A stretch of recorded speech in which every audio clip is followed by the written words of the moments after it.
ప్రజా సమస్యల్ని పరిష్కరించడంలో కాంగ్రెస్ విఫలమైందని 22వ డివిజన్ కార్పొరేటర్ బండ రమణారెడ్డి అన్నారు. కరీంనగర్లోని రెవెన్యూ గార్డెన్లో నిర్వహించిన వార్డు సభ కార్యక్రమాన్ని ఆయన బహిష్కరించారు.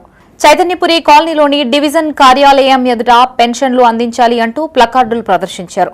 కాంగ్రెస్ చేపడుతున్న ప్రజాపాలన ప్రణాళిక కార్యక్రమంతో 99 రోజులు వృధా అవుతుందని ఆరోపించారు. మహిళల్ని కోటీశ్వరులని చేస్తామంటూ కాంగ్రెస్ నేతలు ప్రగల్భాలు పలుకుతున్నారని మండిపడ్డారు. ఆసరా పెన్షన్లు అందించే దిక్కులేదని, ప్రజలకు పథకాలు వర్తించేలా కృషి చేయాలని సూచించారు. ప్రతిసారి సభలు ఏర్పాటు చేయడంతో ప్రజలు ఆశతో దరఖాస్తు చేసుకుంటున్నారని ఆరోపించారు. తక్షణమే అధికారులు స్పందించి పేదలకి నూతన పెన్షన్లు అందజేయాలని కోరారు.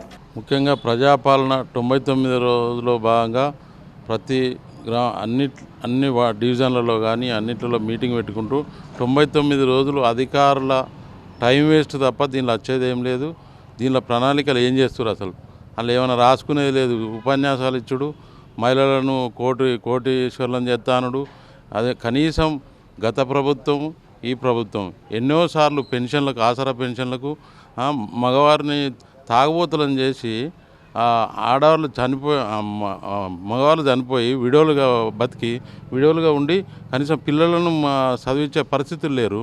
ఆసరా పెన్షన్లు ఇచ్చే దిక్కు లేదని ఎన్నోసార్లు మేము గతంలో కూడా కార్పొరేటర్, ఇప్పుడు కార్పొరేటర్ 6-7 సంవత్సరాల నుంచి ఇప్పటి వరకు పెన్షన్లు ఇచ్చే దిక్కు లేదంటే మహిళలను కోటీశ్వరులను చేస్తాం. కోటీశ్వర సంగతి దేవుడెరుగు.